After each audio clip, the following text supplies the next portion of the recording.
So next we are going to see the pathogenesis of neuropathy.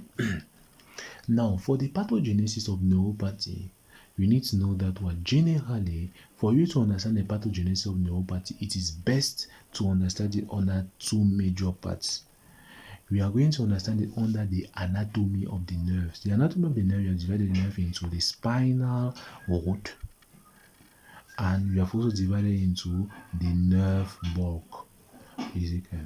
Now, the pathologies which are going to result to a spinal root disorder are local pathologies, while the pathologies that result to a nerve bulk disorder are systemic pathologies. Systemic pathologies. Is it clear?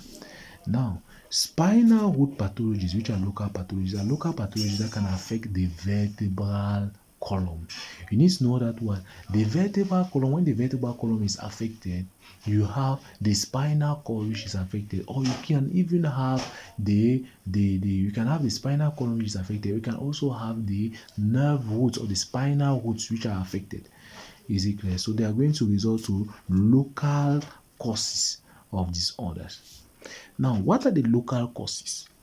The first one, if you have any traumatic spine injury, is it clear? The traumatic spine injury can result to a spinal cord injury, and similarly, since you have the nerve roots which are coming out at the intervertebral junction, is it clear? This is the spinal cord here, and this is the intervertebral, this is the spinal cord intervertebral, this spinal cord, the spinal column intervertebral, this, then the vertebral column, the vertebral disc, and the vertebral body.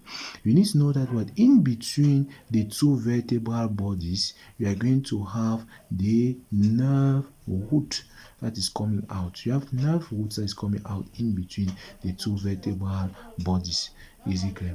So those are the two different parts which are coming out. And now you need to know that what, since they are coming out as such, when you have any injury, it can affect both the spinal cord, it can also affect the nerve roots. Is it clear? So the first element, we have a traumatic spine injury. Is it clear? It's a local cause of a spinal root injury which can result to a neuropathy. Is it clear?